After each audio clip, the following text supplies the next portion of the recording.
And నిన్న హిడ్మా కూడా encounter అయిన విషయం చూద్దాం.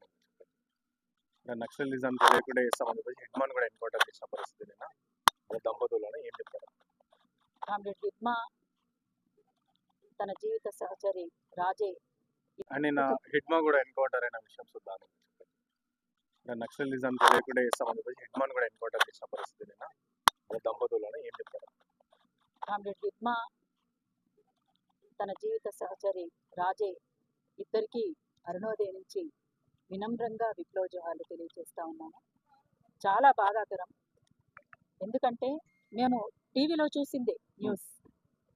తను భద్రతా ఏర్పాట్లు మీరు సరిగ్గా చేసినట్లయితే మేము లొంగిపోవడానికి సిద్ధమే అని చెప్పేసి తను ప్రకటించినట్లుగా ఒక జర్నలిస్ట్కి ఎవరికో లేఖ రాసినట్లుగా టీవీ వార్తల్లో చూసాం. మీరు భద్రతా ఏర్పాట్లు సరిగ్గా చేసి ఉంటే మేము లొంగిపోవడానికి సిద్ధమే అన్న తర్వాత కూడా, అంటే మీ అధీనంలోకి వచ్చిన తర్వాత కూడా చంపడం అనేటువంటిది ఏ మేరకు సరైందో మీరే చెప్పాలి. అది ఏమి నీతో మీరే చెప్పాలి. ఎందుకంటే ఇవాళ ఒకరా ఇద్దరా వందలాది మందిని పొట్టన పెట్టుకున్నారు. అందులో అడవి బిడ్డలు, ఆదివాసి బిడ్డలు ఉన్నారు. వాళ్ళు కోరుకుంటున్నది ఏమిటి? ఆదివాసి బిడ్డలు కోరుకుంటున్నటువంటిది ఈ అడవి మాదే, అడవి మీద హక్కు మాదే. ఎందుకంటే వాళ్ళు ఇవాళ కాదు, మన ప్రపంచంలోకి వాళ్ళు రాలేదు. వాళ్ళ ప్రపంచంలోకి మనం వెళ్ళిపోయి వాళ్ళని వెళ్ళగొట్టడానికి చూస్తున్నాం. కానీ బయట సమాజం అంతా ఏం చేస్తుంది, ఏం ఆలోచిస్తుంది? ఆదివాసి బిడ్డలే లేకపోతే అడవులు లేవు, ఆ అడవులే లేకపోతే మన మనుగడ లేదు అనేటువంటి వాస్తవాన్ని బయట సమాజం అంతా కూడా ఒక సోయి తెచ్చుకొని ఆలోచించాల్సినటువంటి అవసరం ఉంటుందని నేను అనుకుంటున్నాను.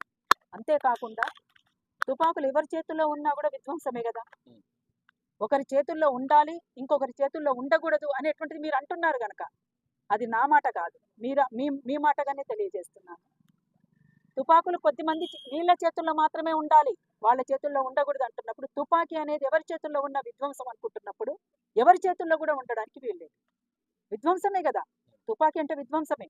తుపాకీ ఎందుకు వచ్చింది అంటే ఎక్కడైనా ఏమైనా జరిగితే దాన్ని అరికట్టడానికి తుపాకీ ఉంటుంది అంటున్నాం. అసలు ఆ సమస్యనే తలెత్తకుండా ఉంటే తుపాకీ అవసరం ఏముంటుంది? అంతే కదా. అసలు సమస్యలు లేని సమాజం కోసం, దోపిడీ పీడనం లేని సమాజం కోసం, మనిషిని మనిషి గౌరవించుకునేటటువంటి సమాజం కోసం, సమాజం కోసం కలలు కన్నటువంటి వాళ్ళంతా కూడా. అందుకని అటువంటి సమాజం ఉండాలని కోరుకుంటున్నారు. అది తప్పెట్లయితుంది. ఈ సమాజం ఉండాలి, మంచి సమాజం ఉండాలి, మనిషిని మనిషిగా గౌరవించాలి అనుకోవడం తప్పెట్లయితుంది. కానీ వాళ్ళు మీ చేతుల్లోకి వచ్చేటప్పటికీ కూడా, అంటే మీ చేతుల్లోకి రాలేదు, మీరు వాళ్ళ దగ్గరికి మీరు పోయి వాళ్ళని అధీనంలోకి తీసుకున్న తర్వాత బ్రతికించే అవకాశం ఉన్నా కూడా, బ్రతకగలిగే అవకాశం ఉన్నా కూడా ఎన్కౌంటర్ పేరే చంపారు. అది ఎన్కౌంటర్ కాదు, హత్య.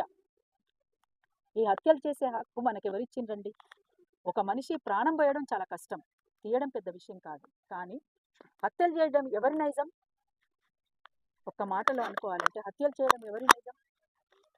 ఫలానా సంవత్సరానికి, ఫలానా తేదీకి, ఫలానా నెలకు మిమ్మల్ని నిర్మూలిస్తే, మిమ్మల్ని అందరినీ చంపేస్తాం అంటే అది ఎవరిచ్చిందండి? ఎవరికి మాత్రం హక్కు? ఒక మనిషిని చంపే హక్కు మనకి ఎవరు ఇవ్వలేదు. మన రాజ్యాంగం ఏం చెప్తుంది? జీవించే హక్కు మనకి ఎవరికైనా ఉందంటుంది. ఇవాళ జీవించే హక్కు కోసం పోరాడాల్సినటువంటి దుస్థితి 75 ఏళ్ల స్వతంత్ర భారతంలో ఉంది. ఇది ఒక చాలా బాధాకరం, విచారకరం కూడా. అందుకనే ఎవరిని చంపేటువంటి హక్కు ఎవరికి లేదు. కానీ ఈ సంకేతం ఎట్లా పోతుంది? ఇవాళ సమాజంలో ఉన్నటువంటి పౌర సమాజానికి ఏం సంకేతం ఇస్తున్నారు ప్రభుత్వాలు? రాజ్యాంగం మీద ప్రమాణం చేసి కదా, మరి రాజ్యాంగంలో పొందపరిచినటువంటి హక్కుల్ని కాపాడుకోవాల్సినటువంటి బాధ్యత ప్రభుత్వాలు కదా ముందు చేయాల్సింది. ఎవరైనా బయట రాజ్యాంగంలో ఉన్నటువంటి హక్కుల్ని కాలరాస్తే వాటికి సంబంధించిన దాని మీద బాధ్యత వహించి తప్పప్పులు ఎత్తి చూపాల్సినటువంటి బాధ్యత ప్రభుత్వాలు తీసుకోవాలి. కానీ మొత్తం రాజ్యాంగాన్ని ఉల్లంఘించి, చట్టాల్ని ఉల్లంఘించి, కోర్టులను ఉల్లంఘించి మీ చేతుల్లోకి అన్నిటినీ తీసేసుకున్నారు. ఇది ఏ మేరకు సరైనది అవుతుంది అని చెప్పేసి అంటున్నాను. నేను కూడా ఒక పౌర సమాజంలో ఒక పౌరురాలిగా అడుగుతున్నాను, నేను ఇది సరైందేనా అని. ఇది సరైంది కాదు. వాస్తవంగా చాలా విచారించదగ్గ విషయం, చాలా బాధాకరం కూడా. ఎంతమంది నేను పొట్టన పెట్టుకుంటారు?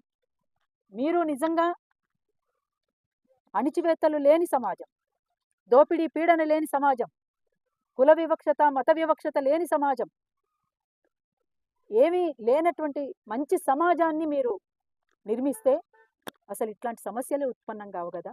అవి ఏవి చేయం మేము. ఆదివాసీలకు అడవి కాకుండా చేస్తాం. బయట ఎవ్వరు మాట్లాడడానికి వీల్లేదు. బయట ఒక మనిషిని గౌరవించేది లేదు. మేము ఎవరినైనా చంపుతాం, ఎవరినైనా తొక్కి పెడతాం అనుకునే పద్ధతిలో మీరున్నప్పుడు నిరసన గలం లేకుండా ఎట్లుంటుంది? నిరసన అనేటువంటిది మన హక్కు కదా. లౌకిక ప్రజాస్వామ్య దేశం కదా మన దేశం. ప్రజాస్వామ్యం ఉన్నట్టా లేనట్టా? మరి ప్రజాస్వామ్యం ఉంది అంటే మాట్లాడే హక్కు కూడా ఉండాలి కదా. మరి మాట్లాడే హక్కే లేకపోతే ప్రజాస్వామ్యం లేనట్టే అనేటువంటిది అర్థమవుతుంది. అందుకనే రాజ్యాంగాన్ని రక్షించుకోవాల్సిన అవసరం ఉంది. రాజ్యాంగమే ప్రమాదంలో పడింది. ఇప్పుడు రాజ్యాంగాన్ని కాపాడుకోవాలి, మనల్ని మనం కాపాడుకోవాలి, మన ప్రజల్ని కాపాడుకోవాలి. ఈ దేశ బిడ్డల్ని ఈ దేశ ప్రభుత్వమే చంపుతుంది అంటే ఇది చాలా బాధాకరం. ఇట్లాంటివి మరొకసారి పునరావృతం కాకుండా ఉండాలని నేను మనస్ఫూర్తిగా ఆకాంక్షిస్తున్నాను. వారికి విజ్ఞప్తి కూడా చేస్తున్నాను. ప్రభుత్వానికి, కేంద్ర ప్రభుత్వానికి విజ్ఞప్తి చేస్తున్నాను. రాష్ట్ర ప్రభుత్వాలు కూడా బాధ్యత తీసుకొని ఇటువంటివి జరగకుండా ఉండాలని రాష్ట్ర ప్రభుత్వాల బాధ్యతగా కూడా కేంద్ర ప్రభుత్వానికి తెలియచేయాల్సిందిగా కూడా రాష్ట్ర ప్రభుత్వాలకి కూడా విజ్ఞప్తి చేస్తున్నాను. ఇది వాళ్ళు కోరారు కూడా, మాకు అవకాశం ఇవ్వండి, మేము చర్చించాలనుకుంటున్నాం మీతో అని. ఆ అవకాశం కూడా ఇవ్వలేదు, చర్చించే అవకాశం ఇవ్వలేదు. వాళ్ళు చాలా కష్టాల్లో ఉన్నట్టున్నారు, బాధల్లో ఉన్నట్టున్నారు. వాళ్ళు ఉండడానికి నీడలేనటువంటి పరిస్థితి కూడా ఉన్నట్టుంది. అటువంటి వాళ్ళని చంపడం అంటే నిజంగా చాలా బాధాకరం. కేవలం మీ చేతుల్లో తుపాకీ ఉందని చంపడం, తుపాకులు ఎవరి చేతుల్లో ఉన్నా కూడా విధ్వంసమే.